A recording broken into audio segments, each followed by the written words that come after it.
El Mossad es uno de los servicios secretos más eficaces del mundo. Su misión: prevenir otro holocausto.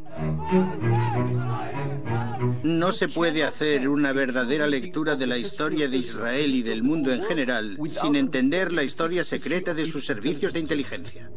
El Mossad tiene licencia para espiar, actuar y matar. Un comandante de Hezbollah fue asesinado. Asesinato de un importante científico nuclear iraní. El Mossad influye en la política mundial con operaciones espectaculares. El Mossad ha estado involucrado en los mayores incidentes de la región desde hace 50 años. El Mossad es temido, poderoso y controvertido.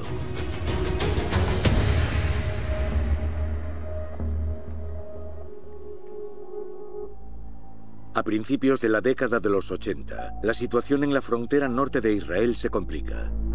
Los asesinos de los campos de refugiados palestinos del sur del Líbano se infiltran cada vez más en territorio israelí. El Mossad intenta cazar a los principales terroristas, pero se ve impotente en los campos. Después de que la OLP fuera expulsada de Jordania en 1970, estableció su sede en Líbano. Desde la independencia de Israel, miles de palestinos viven permanentemente aquí, en campos de refugiados. Los terroristas han establecido bases principalmente en el sur. Los ataques militares de Israel a esas bases no solo no han resuelto el problema, sino que han provocado continuas represalias terroristas. Ni siquiera un alto el fuego con la OLP detiene el derramamiento de sangre. Las fuerzas más radicales dirigen la acción, ignorando la política oficial de la OLP.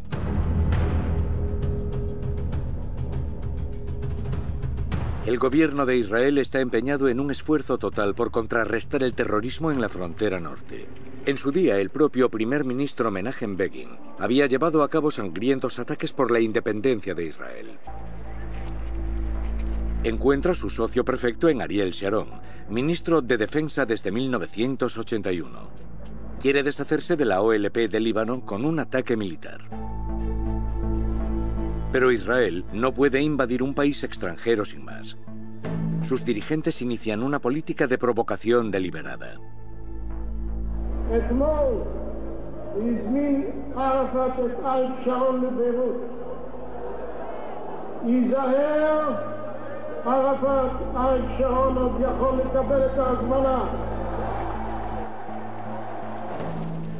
Sharon busca una excusa para invadir el Líbano y deshacerse de la OLP, expulsar a la OLP. Y la creencia de que si se deshacía de la OLP como símbolo del nacionalismo palestino, Israel tendría más o menos vía libre para hacer lo que quisiera en cuanto a Cisjordania. La mayoría de los refugiados palestinos esperan volver a su antigua patria. La OLP, bajo el mando de Yasir Arafat, se ha convertido en un poderoso factor político en Líbano y dirige los campos casi como un estado dentro de un estado. Begin y Sharon están decididos a acabar con esto.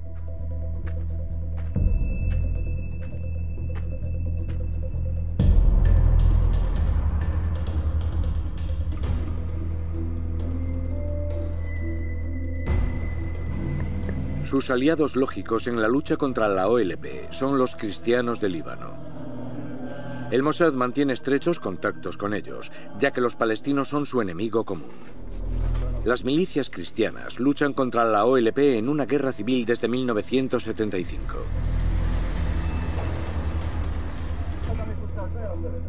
La situación en Líbano es compleja. Varios grupos religiosos se disputan el poder con un gran apoyo extranjero.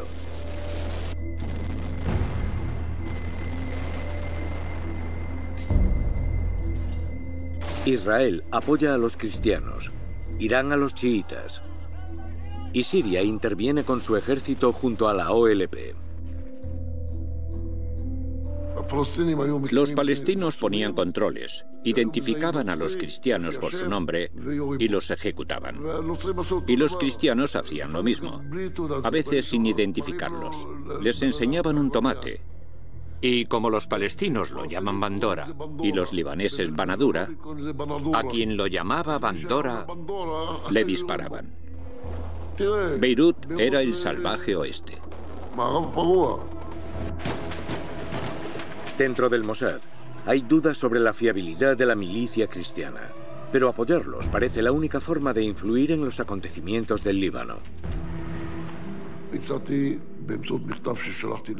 En una carta al jefe de la inteligencia militar, sugerí que debíamos ayudar a los grupos cristianos de Beirut, basándome en el principio de el enemigo de mi enemigo es mi amigo.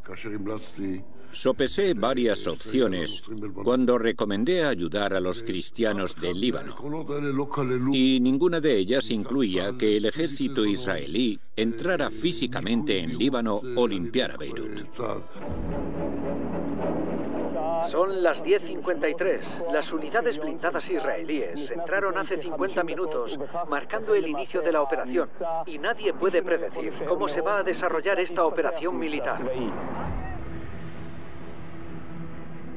El Mossad había desaconsejado una intervención israelí en la guerra civil, dado que la situación en Líbano era demasiado complicada.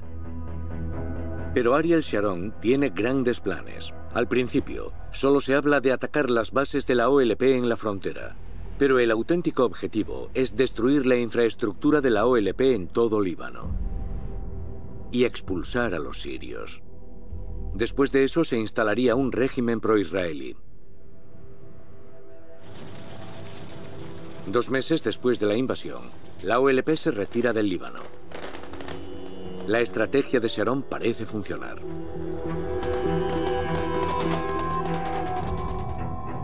El líder de los cristianos, Basir Gemayel, se convierte en el nuevo presidente de Líbano, un hombre con buenos contactos con Israel y con el Mossad. ¿Cree que habrá paz entre Israel y Líbano? Esperamos que haya paz con todo el mundo, porque 8 años de pesadilla y destrucción, 8 años de gente perdiendo sus casas, viviendo a merced de francotiradores y bombas, amenazando con matarnos en casa o en el trabajo. Todo eso debe terminar. Pero Gemayel es asesinado en septiembre de 1982 en un atentado, probablemente perpetrado por el servicio secreto de Siria. Sus seguidores quieren venganza. Yo estaba en el cuartel general ese día. La gente del departamento político del Mossad estaba allí con los hombres de la milicia cristiana, sentados, sacando el cuchillo. Creyendo que la OLP había matado a Gemayel, la milicia cristiana ataca en 2 campos palestinos. Varios cientos de civiles son asesinados. Yo no soy una persona sanguinaria. No me gusta que se mate a civiles inocentes, mujeres y niños, pero eso fue algo habitual durante la guerra del Líbano. Líbano vuelve a caer en una guerra civil. El Mossad ha sobreestimado a los cristianos. Son incapaces de mantenerse en el poder. La intervención de Israel no consigue apagar el fuego en el país vecino, sino que lo sigue alimentando. Simplemente no acabaron de ver cómo los cambios demográficos dentro del Líbano habían alterado la distribución del poder entre las distintas confesiones o comunidades, y creo que eso permitió que Israel se viera arrastrado al atolladero libanés hasta un punto para el que simplemente no estaba preparado. El fracaso en Líbano obliga a dimitir al ministro Sharon y al primer ministro Begin. También el Mossad es objeto de críticas. Aunque sus expertos desaconsejaron inicialmente la invasión, se les responsabiliza de haber analizado mal la situación. Los responsables políticos en Israel tenían imperativos políticos bastante fuertes que anulaban cualquier cosa que los servicios de inteligencia pudieran advertir. Sin duda, los dirigentes se sintieron presionados a hacer algo y de manera contundente. Hemos tenido situaciones similares aquí en Estados Unidos y, por supuesto, la más obvia es la guerra de Irak en 2003 tras el ataque terrorista del 11S en 2001. Politizando y utilizando selectivamente la inteligencia. Los políticos y sus servicios secretos están enfrentados. ¿Quién debe dirigir a quién? Como siempre, cuando se ha fracasado, nadie quiere asumir la culpa. La gran pregunta es, ¿puede un director del Mossad influir en la toma de decisiones de un primer ministro en cuanto a asuntos geopolíticos estratégicos? En mi opinión, la respuesta es no. Un primer ministro tiene que lidiar con un conjunto de factores mucho más amplio: la ideología en la que surgió, sus maniobras políticas, asegurar su longevidad política. ¿Debe ser el Mossad un mero proveedor de servicios o un actor importante que controle la información y siga su propia estrategia secreta?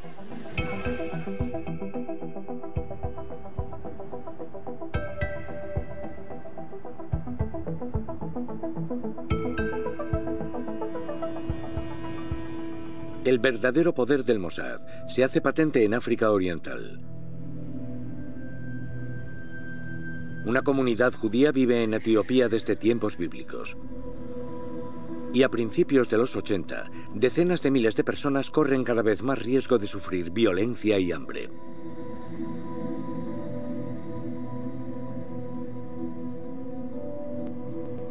Se espera que el Mossad traiga a los judíos etíopes a Israel, tal como decidió el primer ministro Menachem Begin a finales de los 70. A instancias del servicio secreto, miles de personas huyeron a campos de refugiados en el vecino Sudán, donde ahora esperan ser rescatados. Tiene que llevarse a cabo en secreto, ya que el dictador de Sudán, el árabe Jafar al-Numeiri, se declara enemigo de Israel. La inteligencia israelí no se encarga solamente de la seguridad de Israel, sino también de la seguridad de los judíos, aunque no sean ciudadanos israelíes.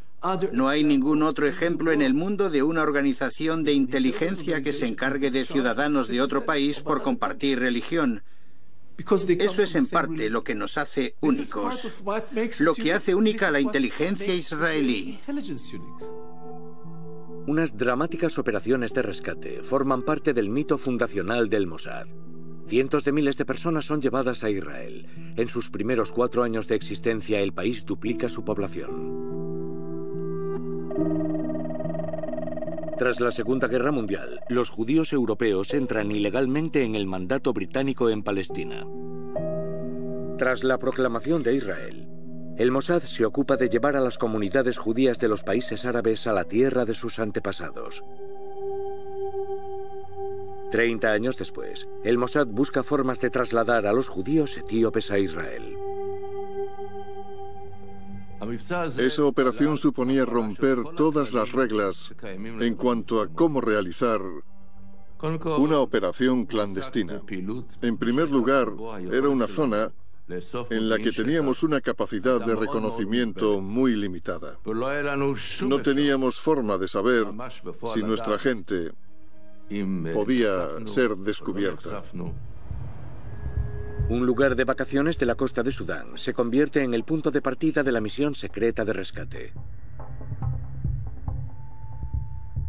A nadie en ese paraíso del buceo sudanés le extrañaría ver a caucásicos trabajando en el sector turístico. Una osada, pero perfecta tapadera para los agentes del Mossad. A la gente que reclutamos no tuvimos tiempo de entrenarla bien y prepararla para el trabajo. Sin embargo, tomé la decisión y tomamos un atajo. Cogimos a varias personas, algunas de ellas israelíes, y les dimos un curso intensivo sobre cómo operar con una identidad falsa en un país hostil.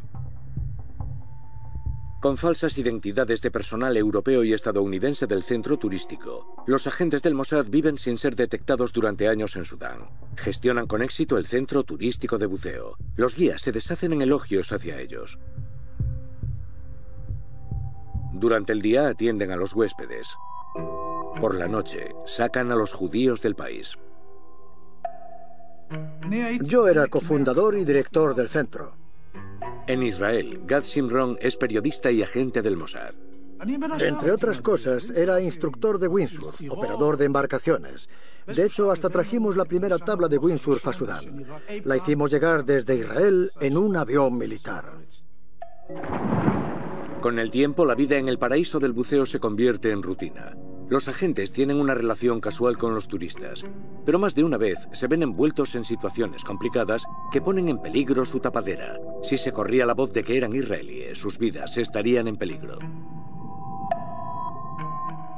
Sabíamos que, si nos descuidábamos, podíamos hundir toda la operación.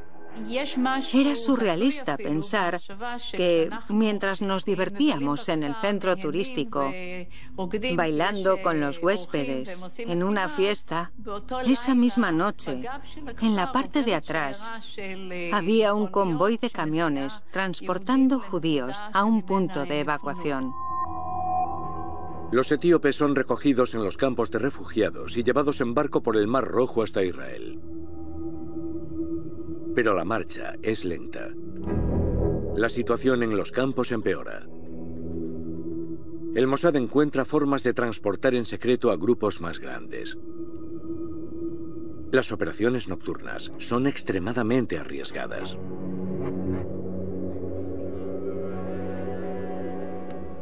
Una vez nos topamos con una emboscada del ejército sudanés.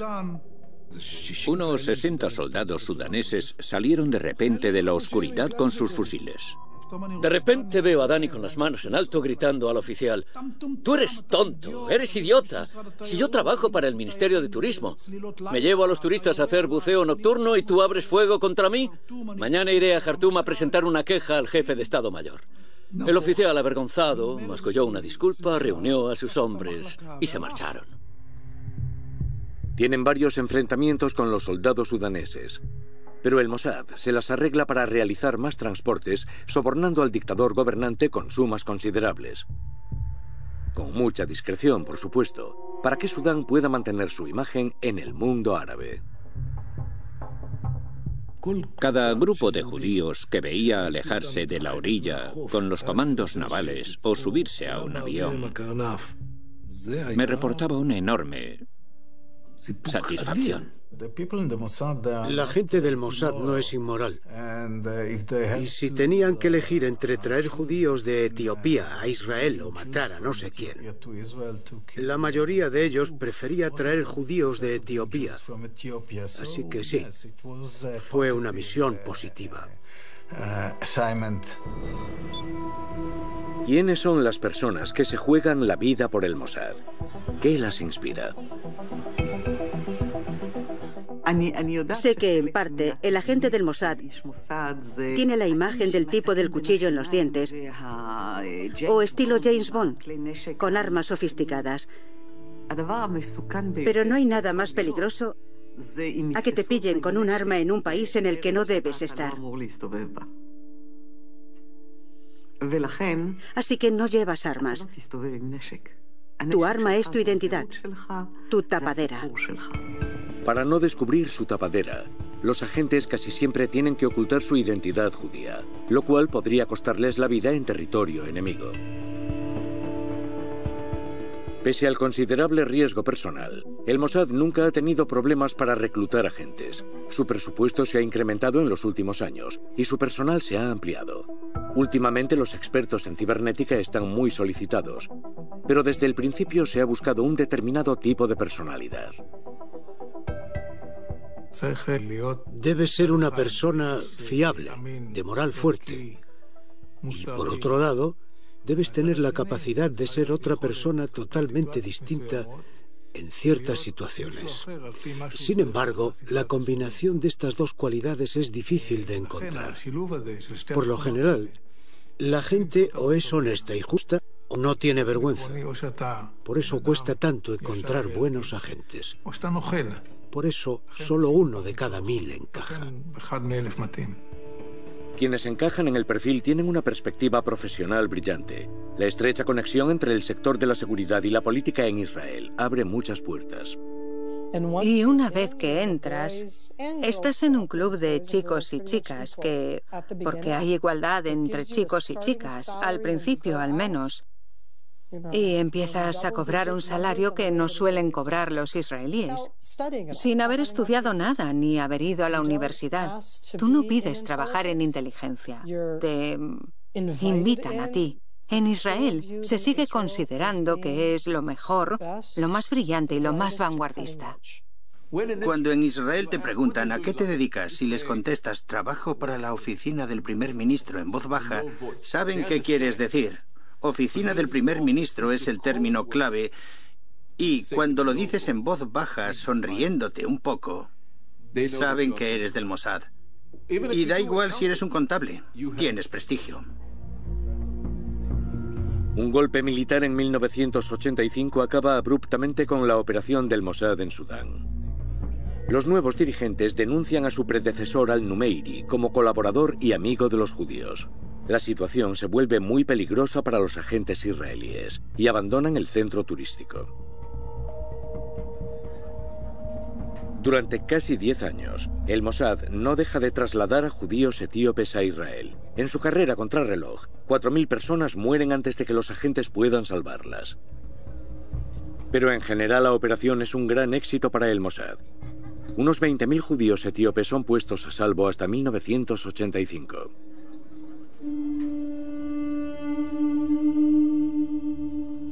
Sin embargo, la integración de los judíos africanos sigue siendo un reto para Israel.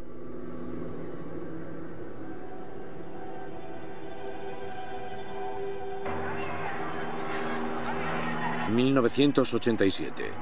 La ira estalla en Gaza, ocupada por Israel durante más de 20 años. La falta de perspectivas frustra especialmente a los jóvenes palestinos. Es un caldo de cultivo para nuevos actos de violencia, provocados cada vez más por fuerzas islámicas radicales. La llamada Intifada coge desprevenido al Mossad. Durante años su objetivo principal había sido la lucha contra la OLP. Por ello, los agentes del Mossad estaban acostumbrados a operar en territorio extranjero, ya que los dirigentes palestinos se habían refugiado en otros países. Israel recurre a medidas cada vez más radicales. En Túnez, el Mossad asesina al presunto cerebro de las revueltas. La muerte del principal colaborador de Arafat, Abu Jihad, es aclamada como un éxito. Pero poco a poco resulta evidente que no es la OLP en la lejana Túnez la que manda. Es la gente in situ, la que se rebela contra la ocupación israelí. Cuanto más dure el levantamiento, más fuerte será el llamamiento a una solución diplomática. Israelíes y palestinos se sientan por fin juntos en territorio neutral, en Oslo, Noruega. Tras años de muertes, ambas partes discuten por primera vez posibles concesiones. El primer ministro de Israel, Isaac Rabin, espera una paz duradera. El primer ministro Rabin no quería participación alguna de los servicios de inteligencia. Tanto él como su ministro de Asuntos Exteriores, Simón Peres, consideraban que veían las cosas a través de la mira telescópica. Los jefes del Mossad, sin embargo, se consideran actores diplomáticos. Al fin y al cabo, habían participado activamente en el Tratado de Paz con Egipto, pero ahora sus propios líderes políticos los dejan a un lado. El jefe del Mossad corrió a hablar con Rabin y le dijo: «Señor, algo está ocurriendo en Europa». Y la respuesta de Rabin fue: «Déjalo, estoy al tanto». Sin más, sin decirle lo que estaba pasando. Peres solía decir: ¿qué saben los servicios de inteligencia? ¿Qué sabían sobre Múnich? ¿Qué sabían sobre Pearl Harbor? Así que pensaba que podía prescindir de sus consejos. Como resultado de las conversaciones de Oslo, Israel y la OLP firman un tratado de paz en Washington en 1993. Isaac Rabin y Yasir Arafat reciben el Premio Nobel de la Paz al año siguiente.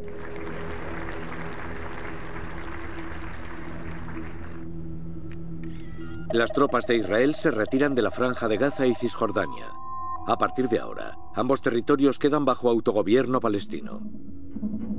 A cambio, la OLP se compromete a establecer una fuerza de seguridad para poner fin a los ataques a Israel, aunque dejan sin resolver asuntos de disputa como los asentamientos israelíes o el estatus de Jerusalén.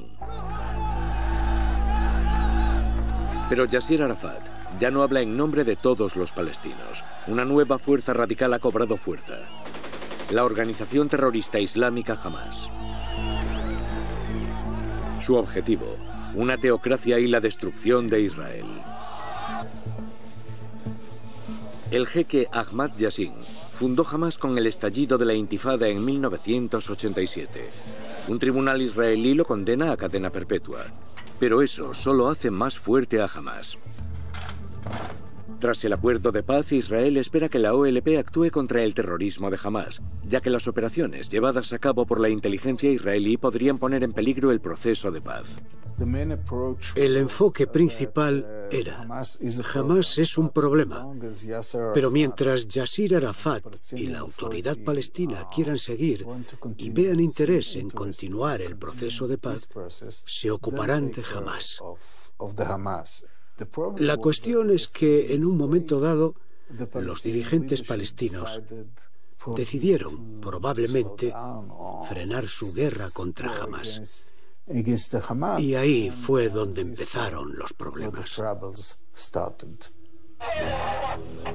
Un error fatal. Los atentados suicidas de Hamás sorprenden a las ciudades de Israel. Los islamistas quieren socavar el proceso de paz. El Mossad no tiene forma de hacer frente a la nueva amenaza de los atacantes fanáticos y suicidas.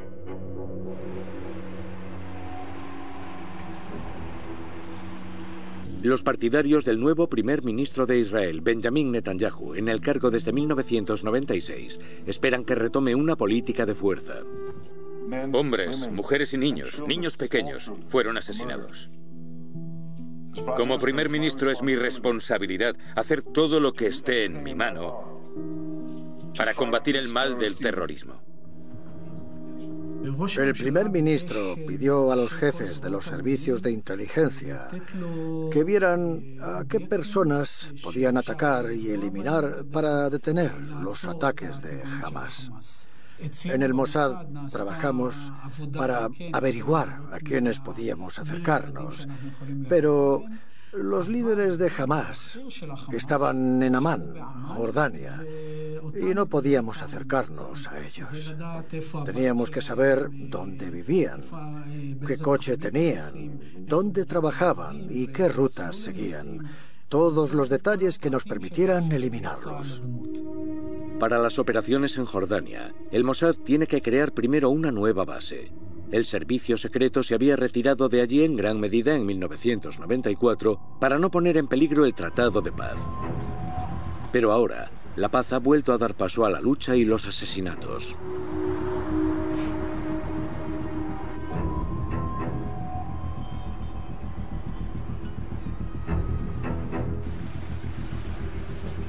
El Mossad se ve presionado a obtener resultados en la cruzada contra los líderes de Hamás.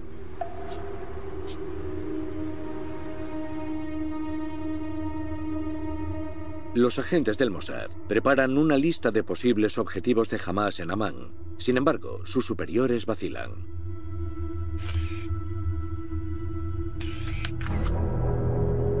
Benjamin Netanyahu obligó al Mossad a llevar a cabo un acto en Jordania, donde no se le permitía hacer nada en absoluto.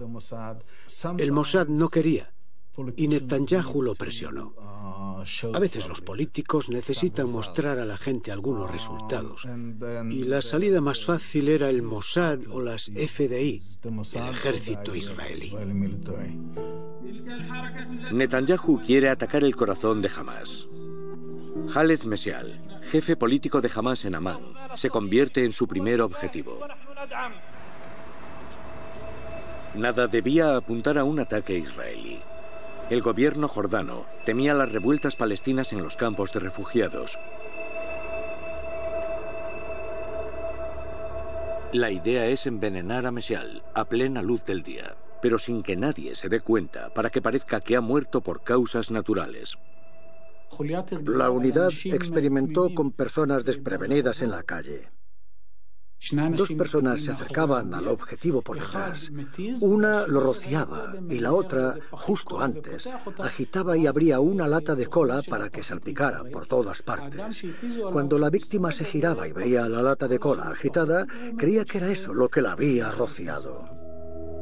El equipo tiene poco tiempo para practicar. Netanyahu quiere resultados rápidos. Y la operación se les va de las manos. Khaled Meshal va caminando con sus hijos y un guardaespaldas. Un Hyundai se acerca a ellos y salen dos hombres. Se acercan a Meshal, presionan un dispositivo contra su cabeza y huyen. Meshal se desploma. Su guardaespaldas coge un taxi y los persigue. Al cabo de unos minutos, los asesinos intentan cambiar de coche. Pero cuando se bajan, el guardaespaldas de Meshal les ataca y llega la policía jordana. Meshal es trasladado al hospital en estado crítico. Creo que la idea era bastante buena, pero su excesiva motivación hizo que se produjera un grave percance. Porque mi orden fue, si hay alguien cerca de Meshal, sea quien sea, no actuéis. Y Meshal apareció con su chofer y sus dos hijos, y nuestros hombres actuaron igualmente. Meshal agoniza. Dos agentes del Mossad son descubiertos y acaban detenidos. El acuerdo de paz con Jordania pende de un hilo. No cabe duda de que tales actuaciones son totalmente inaceptables. Hussein dijo que si Meshal moría, tendría un levantamiento palestino en sus manos y no le quedaría más opción que ejecutar a nuestros dos agentes. Así que decidieron hacer un trato con Hussein. Nosotros le salvaríamos la vida a Meshal con el antídoto y los dos agentes serían liberados. A regañadientes, Israel consiente en salvar la vida del terrorista. Sin embargo, las relaciones diplomáticas con Jordania se ven gravemente perturbadas. Se convoca al antiguo director adjunto del Mossad, Efraín Halevi, que había ayudado con el Tratado de Paz.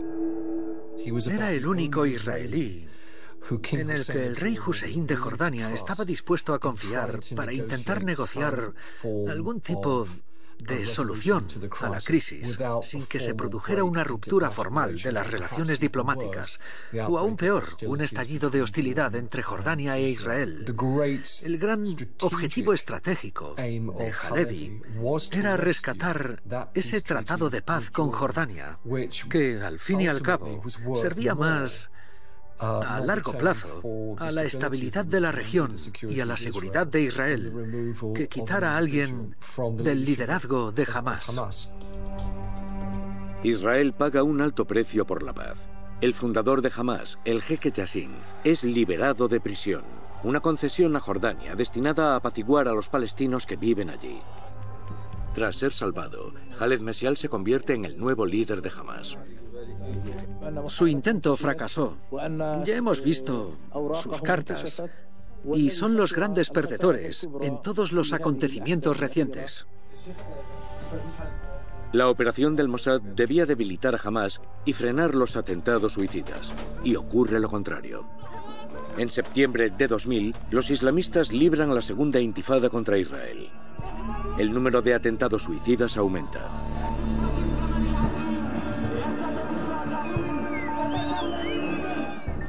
Diría que el Mossad y la inteligencia militar israelí y el Shin Bet estaban sufriendo el momento más bajo de su historia.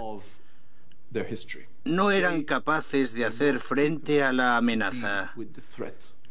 Y en palabras de Avi Dichter, que era el jefe del Shin Bet en ese momento, no proporcionamos a los ciudadanos de Israel el escudo que merecían. El fiasco de Amán hunde al Mossad en su mayor crisis hasta el momento. ¿Qué quedaba del gran servicio secreto que había sido?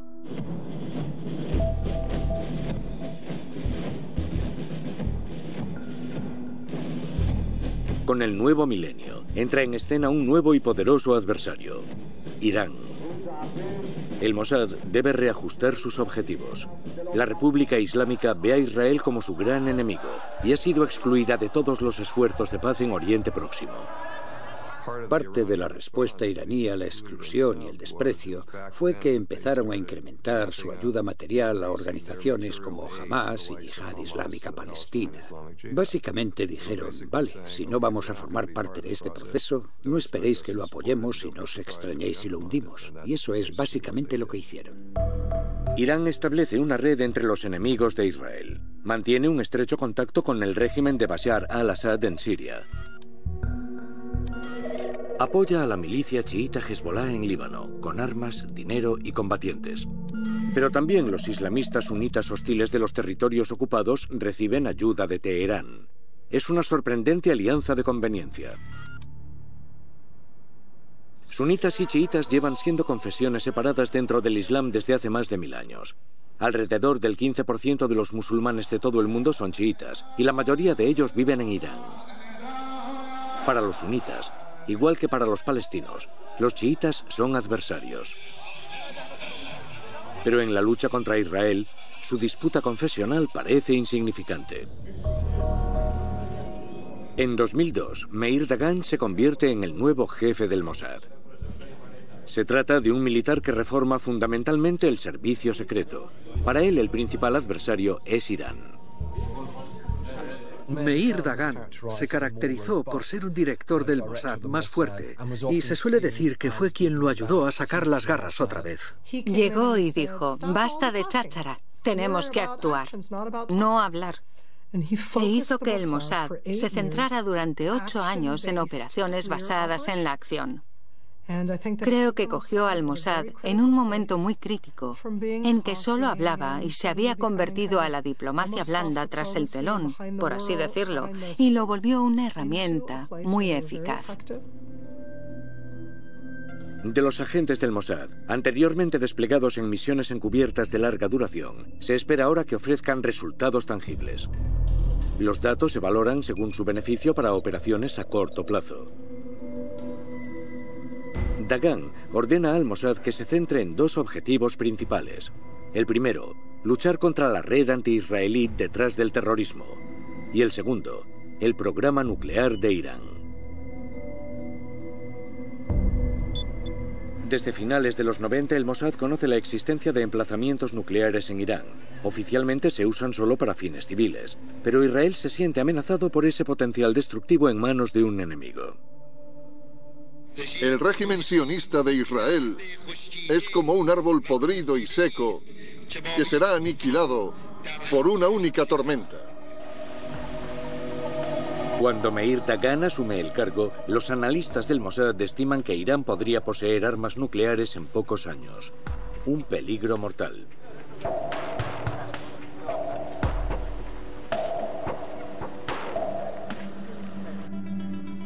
Durante décadas, Israel ha luchado contra todas las ambiciones nucleares de sus vecinos. Un país tan pequeño podría ser aniquilado por unas pocas bombas atómicas. Durante mucho tiempo, Israel ha silenciado su propio programa nuclear en el desierto del Negev.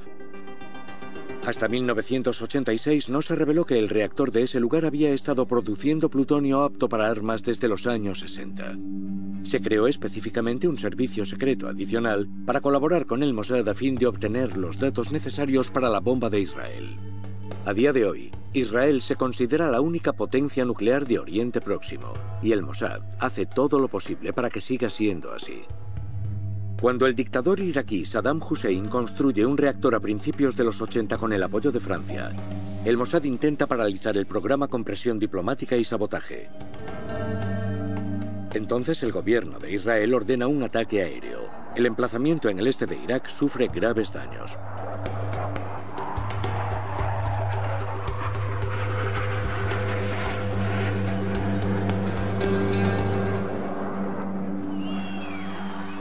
En 2007, el Mossad se queda atónito al saber sobre un proyecto nuclear en Siria. Una vez más, el servicio secreto recomienda un ataque aéreo, pero esta vez de forma encubierta. Israel no lo hace público hasta 10 años después. El mensaje del ataque de 2007 al reactor es que Israel no tolerará ninguna construcción que pueda suponer una amenaza existencial para el Estado de Israel. Ese fue el mensaje en 1981, ese fue el mensaje en 2007, y ese es el mensaje futuro para nuestros enemigos. Sin embargo, los ataques aéreos contra los países vecinos conllevan grandes riesgos. En el caso de Irán, El Mossad advierte de consecuencias incalculables.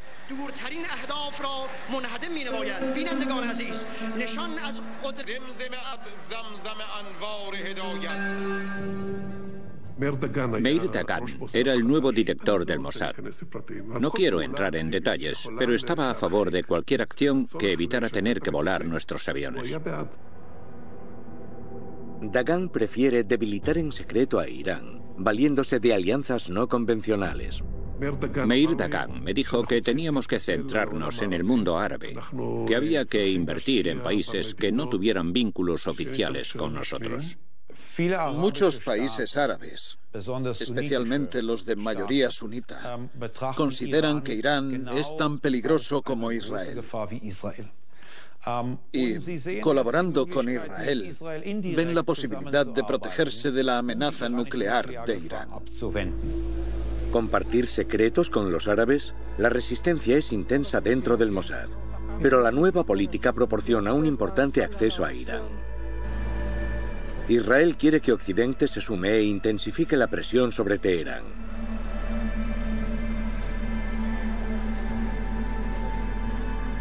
Para lograrlo, se transmite información explosiva a los colegas occidentales del Mossad.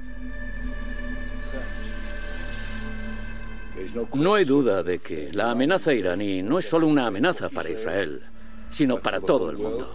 Irán es peligroso, y lo será todavía más si aprende a enriquecer uranio. Así que espero encontrar formas de trabajar juntos para evitar que esto ocurra por el bien de la paz mundial.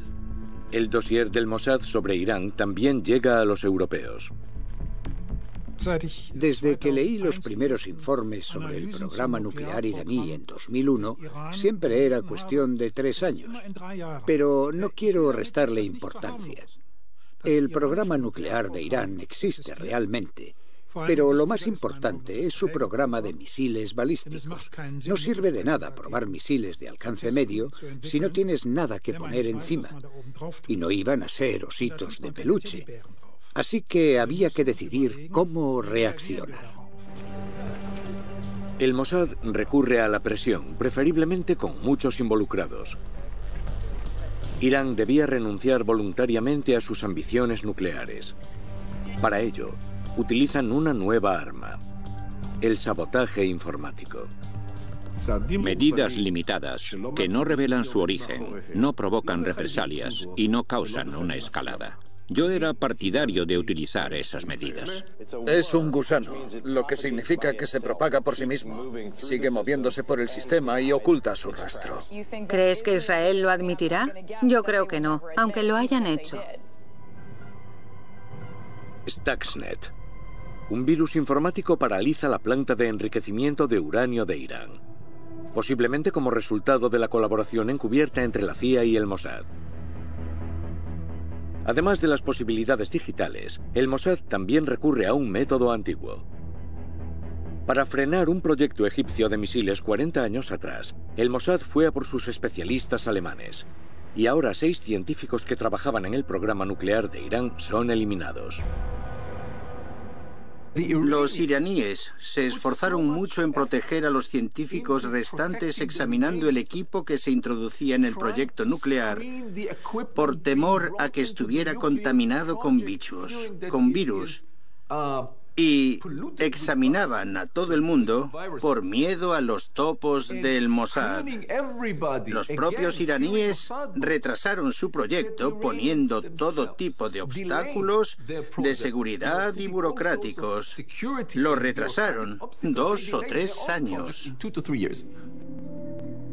Israel gana tiempo y el Mossad puede por fin presumir de otro triunfo.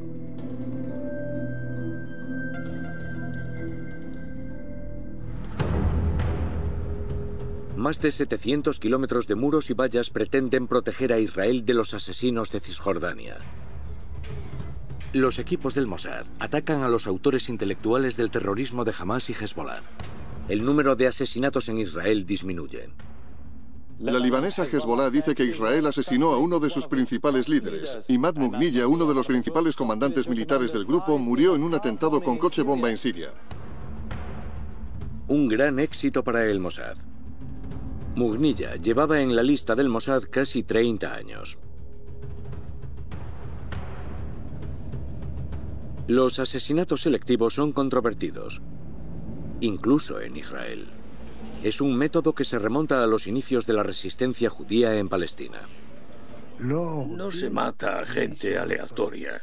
Matas a tus adversarios, a tus enemigos, porque al matarlos estás salvando la vida de otros. Esa es la regla. Desde la Segunda Guerra Mundial, Israel ha eliminado a más personas que cualquier otro país occidental. Según se estima, al menos 2.000 personas han sido asesinadas. ¿Ayudó a Israel a largo plazo? En realidad no. Pero obligó a los responsables terroristas a reconsiderar sus tácticas. Un terrorista a la carrera es muy diferente a uno que no huye. Las organizaciones de inteligencia pueden ser bastante eficaces en la lucha contra el terrorismo. Pero el caso es que no resuelven el problema. El problema es político, económico, social, cultural, educativo. Y hay que ocuparse de las fuentes del problema. De lo contrario, siempre será una guerra entre organizaciones de inteligencia y terroristas. La estrategia de los asesinatos selectivos también es criticada dentro de los servicios de inteligencia. La mayoría de los analistas israelíes que he conocido lo ven de la misma forma. Dicen, claro, estamos ganando tiempo, pero los combatientes actuales de Hamás o los que disparan los misiles no son el problema. El problema es que después vendrá otra generación aún más numerosa, más desesperada y más decidida a tomar medidas drásticas. Sin embargo, no son los agentes del Mossad los que deciden la forma de combatir a los terroristas, sino los votantes de Israel. Y la mayoría de ellos está a favor de la represión. Israel viene de una posición de seguridad. Y ese no es necesariamente el marco en gran parte del mundo occidental hoy en día. En el mundo actual, y ya ha ocurrido en el pasado, la mayoría dice: o estás con nosotros o estás contra nosotros. Y los demás no están dispuestos a decir: puedo estar de acuerdo con ambas partes. En 2010, una operación del Mossad provoca la indignación internacional. Los agentes son filmados por las cámaras de seguridad asesinando a un hombre en Dubái. El objetivo es un alto cargo de Hamás. En Israel, el Mossad recibe muestras de solidaridad. Muchas personas se postulan y otras ofrecen sus pasaportes como tapadera. En el siguiente Purim, que es nuestro Halloween, el disfraz más popular era ropa de tenis, una pistola, una camiseta que dijera "soy del Mossad" y una raqueta. El Mossad y la inteligencia israelí son la última vaca que aún no ha sido sacrificada por la opinión pública israelí. Los que te mantienen a salvo, arriesgando sus propias vidas, son la gente del Mossad y el resto de la inteligencia israelí. Un monumento cerca de la sede del Mossad en Tel Aviv conmemora a los hombres y mujeres que han caído en el cumplimiento del deber. ¿Son bajas de una guerra que no tendrá fin?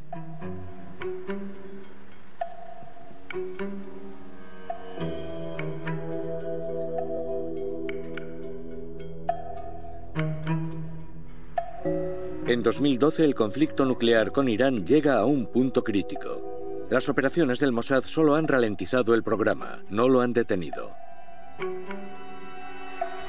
Benjamin Netanyahu, primer ministro una vez más, pierde los nervios. Ante la ONU exige medidas radicales contra Irán. Nadie valora más nuestras agencias de inteligencia que el primer ministro de Israel. Han salvado muchas vidas, pero no son infalibles. Señoras y señores, la cuestión relevante no es si Irán tendrá su bomba. La cuestión relevante es en qué momento Ya no podremos impedir que Irán tenga su bomba.